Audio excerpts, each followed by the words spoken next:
Hello friends, आज हम NCERT history का चैप्टर जो है 6 करेंगे, नगर व्यापारी और शिल्पी जन। इसके चैप्टर 5 जो है हम पहले कर चुके हैं। आज चैप्टर 6 का हाफ पार्ट करेंगे और हाफ पार्ट कल नेक्स्ट वीडियो में आएगा। फ्रेंड्स, ये हमारी एनसीईआरटी की सीरीज कंटिन्यू चली हुई है। अब ये 7th क्लास की एनसीईआरटी, इसके बाद हम 7th क्लास की हिस्ट्री है, ज्योग्राफी को लेके आएंगे। उसके बाद 8th क्लास की बुक जो है हम आपके सामने उसकी वीडियो लेके आएंगे। तो फ्रेंड्स, इस चैप्टर को हम पूरी डिटेल में पढ़ेंगे। एक मध्ययुगीन नगर की यात्रा पर आया कोई यात्री उस नगर के बारे में कैसी आकांक्षाएं रखता होगा, यही इस बात पर निर्भर करता है कि वह नगर किस प्रकार का था। क्या वह एक मंदिर नगर था, या एक प्रशासनिक केंद्र, एक वाणिज्यिक शहर, एक पत्तन नगर, अथवा किसी अन्य प्रकार का शहर था। वस्तुतः कई नगर तो एक साथ अनेक प्रकार के थे। वे प्रशासनिक नगर तथा मंदिर नगर होने के साथ साथ वाणिज्यिक कार्यकलापों और शिल्प उत्पादन के केंद्र भी थे। मध्य और दक्षिण भारत में व्यापार और शिल्पकारी उत्पादन के कुछ प्रमुख केंद्र जो इसमें दिखाए गए, ये देखिए सूरत, मसूलीपट्टनम, हम्पी, इनके बारे में जो है इस चैप्टर में आगे फ्रेंड्स डिटेल में बताया गया है। ये देखिए फ्रेंड्स, ये कावेरी नदी यहाँ पर है। इस कावेरी नदी का वर्णन जो है किया गया है। ये उरैयूर, तंजावुर, मदुरई, इसका वर्णन जो है इस चैप्टर में आगे किया गया। फ्रेंड्स, इसको ध्यान से देखिएगा। प्रशासनिक केंद्र अध्याय 2 जो हम पहले कर चुके हैं। चोल वंश के बारे में हमने वहाँ पे पढ़ा था। आइए हम अपनी कल्पना के घोड़े पर जो है यहाँ पर हम अपनी पूरी कल्पना करते हैं। घोड़े पर सवार होकर चोल राजाओं की राजधानी तंजावुर, जो मैंने आपको अभी जो है फ्रेंड्स अभी इस चित्र में दिखाई गई है, जैसा कि 1000 वर्ष पहले था, की यात्रा पर चले। वर्ष के 12 महीने बहने वाली कावेरी नदी, तो कावेरी नदी जो है 12 महीने बहती है और ये साउथ में, मैंने आपको अभी ये मानचित्र में दिखाई भी है। इस सुंदर नगर के पास बहती है। राजा राजराज चोल द्वारा निर्मित ये राजराज चोल द्वारा निर्मित राजराजेश्वर मंदिर जो है फ्रेंड्स हम पिछले अध्याय में जो है कर चुके हैं। वहां पर दिखाया गया था ये मंदिर किस तरह से ऊंची चोटी वाला जो है मंदिर है, कि घंटियां बजती हुई सुनाई देती हैं। लोग नगर के वास्तुकार कुज्जर मल्लन राजराज पेरुचंद की वास्तुकला की प्रशंसा करते हुए नहीं थकते। हमें वास्तुकार का नाम इसलिए पता है क्योंकि उसने गर्व से अपने नाम को मंदिर की दीवार पर उत्कीर्ण किया। उसने जो मंदिर की दीवार पर अपने नाम को लिखवाया था, इसी कारण से हमारे इतिहासकारों को उसके बारे में पता चला है। मंदिर के भीतर एक विशाल शिवलिंग स्थापित है। इस मंदिर के अलावा नगर में अनेक राजमहल हैं, जिसमें कई मंडप बने हुए हैं। राजा लोग इन मंडपों में अपना दरबार लगाते हैं। यहीं से वे अपने अधीनस्थों के लिए आदेश जारी करते हैं। नगर में सैन्य शिविर भी बने हैं। नगर उन बाजारों की हलचल से भरा हुआ जहां अनाज, मसालों, कपड़ों और आभूषणों की बिक्री हो रही है। नगर के लिए जल की आपूर्ति कुएं और तालाबों से होती है। तंजावुर और उसके निकटवर्ती नगर उरैयूर के सालिया बुनकर मंदिर के उत्सव के लिए झंडे, झंडियां बनाने का कपड़ा, राजा और अभिजात वर्ग के लिए बढ़िया सूती वस्त्र और जनसाधारण के लिए मोटा सूती वस्त्र तैयार करते हैं। तो जनसाधारण जो है मोटा सूती वस्त्र पहनता है और जो बढ़िया सूती वस्त्र जो है उच्च वर्ग के लोग पहनते हैं। ये फ्रेंड्स जो हमारी कल्पना चल रही है। यहाँ से कुछ दूरी पर स्वामी मलाई में स्थापित अथवा मूर्तिकार उत्तम कांस्य मूर्तियां तथा लंबे सुंदर घंटा धातु के दीप बना रहे हैं। मंदिर नगर और तीर्थ केंद्र, अब हम इसके बारे में पढ़ेंगे। तंजावुर एक मंदिर नगर का उदाहरण भी है। तो फ्रेंड्स, नगरों को उनके आधार पर, उनकी विशेषताओं के आधार पर नगरों को विभाजित किया गया। जैसे तंजावुर में मंदिर थे तो वो एक मंदिर नगर कहलाया। मंदिर नगर नगरीकरण का एक अत्यंत महत्वपूर्ण प्रतिरूप प्रस्तुत करते हैं। नगरीकरण नगरों के विकास की प्रक्रिया। मंदिर अक्सर समाज और अर्थव्यवस्था दोनों के लिए ही अत्यंत महत्वपूर्ण होते थे। शासक विभिन्न देवी देवताओं के प्रति अपना भक्ति भाव दर्शाने के लिए मंदिर बनाते थे। वे मंदिरों को भूमि एवं धन अनुदान में देते थे, जिसकी आय से धार्मिक अनुष्ठान विधि विधान से संपन्न किए जाते थे। तीर्थ यात्रियों तथा पुरोहित पंडितों को भोजन कराया जाता था और पर्वोत्सव मनाए जाते थे। मंदिर के दर्शनार्थी विधान दक्षिणा दिया करते थे। कांसा, घंटा धातु और लुप्त मोम तकनीक। लुप्त, तो इसमें उस टेक्निक को बताया गया जिससे जो है ये मूर्तियां तैयार की जाती थी। ये देखिए कांसी की मूर्ति है। पहले भी हमने एक चैप्टर में पढ़ा था जहाँ पर कांसा की बहुत ही सुंदर तस्वीर दिखाई गई थी। यहाँ पर इसको बनाने की विधि बताई गई है। इसमें कांसा एक मिश्र धातु होती है जो तांबे और टिन, ये फ्रेंड्स हम पहले भी कर चुके हैं कि कांसा तांबे और टिन से मिलकर बनता है। ये वेरी इंपॉर्टेंट है। ये सीटेट में ये क्वेश्चन जो है बहुत बार पूछा जा चुका है। टिन को जो है रांगा भी कहते हैं। अगर ऑप्शन में रांगा भी है तो वो भी ठीक होगा कि मेल से बनती है। घंटा धातु में रांगे का अनुपात किसी भी अन्य किस्म के कांसे से अधिक होता है। यह घंटे जैसी ध्वनि उत्पन्न करती है। चोलकालीन कांस्य मूर्तियां, ये चैप्टर 2 में फ्रेंड्स हमने पढ़ा था। ये लुप्त मोम तकनीक से बनाई जाती थी। इस प्रविधि के अंतर्गत सर्वप्रथम मोम की एक प्रतिमा बनाई जाती थी। इसे चिकनी मिट्टी से पूरी तरह लीप कर सूखने के लिए छोड़ दिया जाता था। जब वह पूरी तरह सूख जाती थी तो उसे गर्म किया जाता था और उसके मिट्टी के आवरण में एक छोटा सा छेद बनाकर उस छेद के रास्ते सारा पिघला हुआ मोम जो है बाहर निकाल लिया जाता था। फिर चिकनी मिट्टी के खाली सांचे में उसी छेद के रास्ते पिघली हुई धातु भर दी जाती थी। जब वह धातु ठंडी होकर ठोस हो जाती थी तो चिकनी मिट्टी के आवरण को सावधानी पूर्वक हटा दिया जाता था और उसमें से निकली प्रतिमा को साफ करके चमका दिया जाता था। तो इस तरह से जो कांसे की मूर्तियां, ये जो मूर्ति ऊपर हमने दिखाई है, इसमें कृष्ण को नाग राक्षस कालिया को काबू करते हुए दिखाया गया है। मंदिर में के करता धरता मंदिर के धन को व्यापार एवं साहूकारी में लगाते थे। नई समय के साथ बड़ी संख्या में पुरोहित, पुजारी, कामगार, शिल्पी, व्यापारी आदि मंदिर और उसके दर्शनार्थियों एवं तीर्थयात्रियों की आवश्यकताओं को पूरा करने के लिए मंदिर के आसपास बसते गए। इस प्रकार मंदिर नगरों का विकास हुआ। इसी रीति से मंदिरों के चारों ओर अनेक नगरों का आविर्भाव हुआ, जैसे मध्य प्रदेश में भिल स्वामिन, भिलिसा, विदिशा और गुजरात में सोमनाथ का मंदिर। कुछ अन्य मंदिर तमिलनाडु में कांचीपुरम तथा मदुरई और आंध्र प्रदेश में तिरुपति हैं।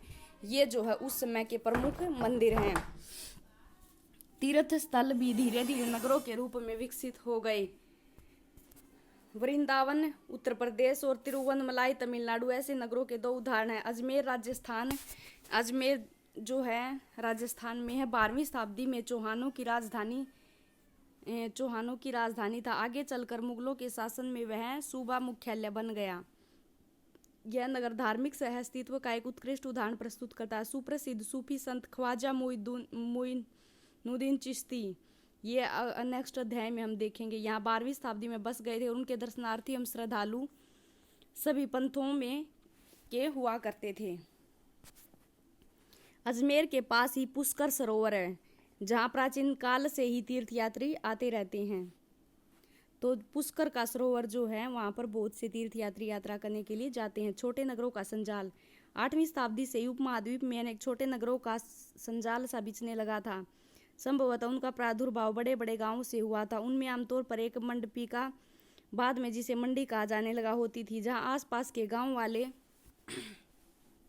अपनी उपज बेचने के लिए लाते थे। उसमें ऐसी गलियां थी जहां दुकानें एवं बाजार थे, जिन्हें हट बाद में हाट कहा जाने लगा। इसके अलावा भिन्न भिन्न प्रकार के कारीगरों तथा शिल्पियों जैसे कुम्हारों, तेलियों, शक्कर बनाने वालों, ताड़ी बनाने वालों, लोहारों, सुनारों, पत्थर तोड़ने वालों आदि के अलग अलग बाजार होते थे। कुछ व्यापारी तो नगर में स्थानीय रूप से बसकर अपना कारोबार करते थे, जबकि कुछ अन्य व्यापारी नगर नगर घूमकर क्रय विक्रय किया करते थे। आसपास और दूर दराज के व्यापारी इन नगरों में स्थानीय उपज खरीदने और दूरवर्ती स्थानों के उत्पाद जैसे घोड़े, नमक, कपूर, केसर, पान, सुपारी और काली मिर्ची जैसे मसाले बेचने के लिए आते थे। तो फ्रेंड्स ये चित्र देखिए, इस चित्र में जो है बाजार दिखाया गया है। देखिए फ्रेंड्स ये चित्र कितना क्लियर है। ये जो लकड़ी पर नक्काशी करता हुआ एक कारीगर का फोटो है। आमतौर पर कोई सामंत यानी प्रवृत्ति काल का जमींदार इन नगरों में या इनके आसपास किलेबंदी कर महल बना लेता था। ऐसे सामंत व्यापारियों, शिल्पकारों तथा व्यापार की वस्तुओं पर कर लगाते थे और कभी कभी इन करों के संग्रहण का अधिकार उन स्थानीय मंदिरों को प्रदान कर देते थे, जिनका निर्माण स्वयं उनके द्वारा या धनाढ्य व्यापारियों द्वारा कराया गया था। ऐसे अधिकारों का उल्लेख अभिलेखों में किया गया जो आज भी पाए गए हैं। बाजारों पर कर।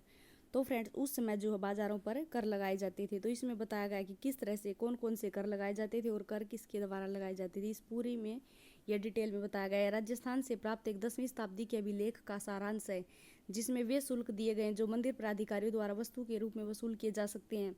शक्कर और गुड़, रंग, धागा, रुई, नारियल, नमक, सुपारी, मक्खन, तिल के तेल पर और कपड़े पर कर लगाए जाते थे। इसके अलावा व्यापारियों पर धातु की चीजें बनाने वाले आसवकों, तेल, पशु चारे तथा अनाज के बोरों पर भी कर लगाए जाते थे। इनमें से कुछ कर तो नकद रूप में, कुछ अन्य नकद रूप में वसूले जाते थे। तो फ्रेंड्स ये जो उस समय कर वसूले जाते थे। अब बड़े और छोटे व्यापारियों के बारे में बताया गया। व्यापारी कई प्रकार के हुआ करते थे, उनमें बंजारे लोग भी शामिल थे। कई व्यापारी, विशेष रूप से घोड़ों के व्यापारी, अपने संघ बनाते थे। तो संघ कौन बनाते थे? घोड़ों के व्यापारी, जिसमें एक मुखिया होता था। वह मुखिया उनकी ओर से घोड़े खरीदने के इच्छुक योद्धाओं से बातचीत करता था। चूंकि व्यापारियों को अनेक राज्य तथा जंगलों से होकर गुजरना पड़ता था, इसलिए वे आमतौर पर काफिले बनाकर एक साथ यात्रा करते थे और अपने हितों की रक्षा के लिए व्यापार संघ बनाते थे। दक्षिण भारत में 8वीं शताब्दी और परवर्ती काल में अनेक ऐसे संघ थे। उनमें सबसे प्रसिद्ध मणिग्रामन और नानादेशी थे। ये व्यापार संघ प्रायद्वीपीय के भीतर और दक्षिण पूर्व एशिया तथा चीन के साथ भी दूर दूर तक व्यापार करते थे। इसके अलावा चेट्टियार और मारवाड़ी ओसवाल जैसे समुदाय भी थे, जो आगे चलकर देश के प्रधान व्यापारी समूह बन गए।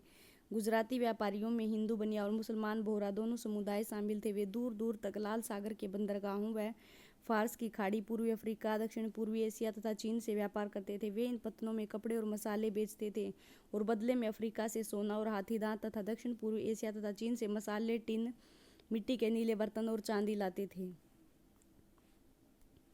पश्चिमी तट के नगरों में अरबी, फारसी, चीनी, यहूदी और सीरियाई ईसाई बस गए थे। लाल सागर के बंदरगाहों में बेचे जाने वाले भारतीय मसालों और कपड़े इतालवी व्यापारियों द्वारा खरीदे जाते थे और वहां से वे उन्हें आगे यूरोपीय बाजारों में पहुंचाते थे। उनसे व्यापार में बहुत लाभ होता था। उष्णकटिबंधीय जलवायु में उगाए जाने वाले मसाले, काली मिर्च, दालचीनी, जायफल, सौंठ आदि यूरोपीय व्यंजनों के महत्वपूर्ण अंग बन गए थे और भारतीय सूती कपड़ा बहुत लुभावना होता था। ये चीज़ यूरोपीय भारतीयों को भारत तक खींच लाई। समय के साथ साथ व्यापार और नगरों का रूप किस प्रकार बदला, इसके बारे में हम शीघ्र आगे पढ़ेंगे।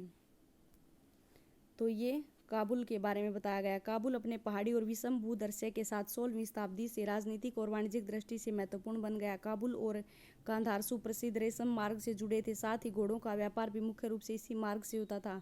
17वीं शताब्दी में हीरों के एक सौदागर जो बैप्टिस्टे टैवर्नियर ने अनुमान लगाया था कि काबुल में घोड़ों का व्यापार प्रतिवर्ष 30,000 रुपये का होता था, जो उन दिनों में एक बड़ा भारी रकम समझी जाती थी। काबुल से मेवे, खजूर, गलीचे, रेशमी कपड़े और ताजे फल ऊँटों पर लाद कर लाए जाते थे और उपमहाद्वीप तथा अन्य भागों में बेचे जाते थे। इसके अलावा गुलाम भी बिक्री के लिए लाए जाते थे। तो फ्रेंड्स, नगरों में जो है शिल्प के बारे में बताइए। ये देखिए फ्रेंड्स, कितना सुंदर जो उस समय का चित्र है। बीदर के शिल्पकार तांबे और चांदी में जड़ाई का काम के लिए इतने अधिक प्रसिद्ध थे कि इस शिल्प का नाम ही बिदरी पड़ गया। पांचाल अर्थात विश्वकर्मा समुदाय, जिसमें सुनार, कसेरे, लोहार, राजमिस्त्री और बढ़ई शामिल थे, मंदिर के निर्माण के लिए आवश्यक थे। इसके अलावा वे राजमहलों, बड़े बड़े भवनों, तालाबों और जलाशयों के निर्माण में भी महत्वपूर्ण भूमिका अदा करते थे। इसी प्रकार सालियार या कोलार जैसे बुनकर भी समृद्धशाली समुदाय बन गए थे और वे मंदिरों को भारी दान दक्षिणा दिया करते थे। वस्त्र निर्माण से संबंधित कुछ अन्य कार्य जैसे कपास को साफ करना, काटना और रंगना भी स्वतंत्र व्यवसाय बन गए थे, जिसके लिए विशेषज्ञों की आवश्यकता होती थी। ये देखिए फ्रेंड्स, शॉल का बॉर्डर है, देखिए कितना क्लियर जो है इसमें दिखाई दे रहा है।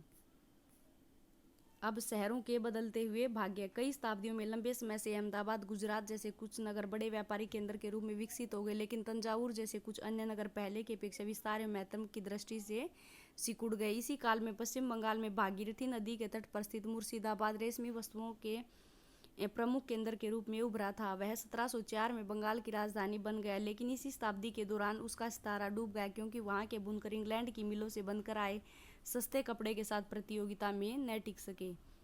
तो फ्रेंड्स, ये हमारा आज का चैप्टर हाफ था। इसका बचा हुआ हाफ चैप्टर जो है हम कल नेक्स्ट वीडियो में करेंगे। धन्यवाद फ्रेंड्स।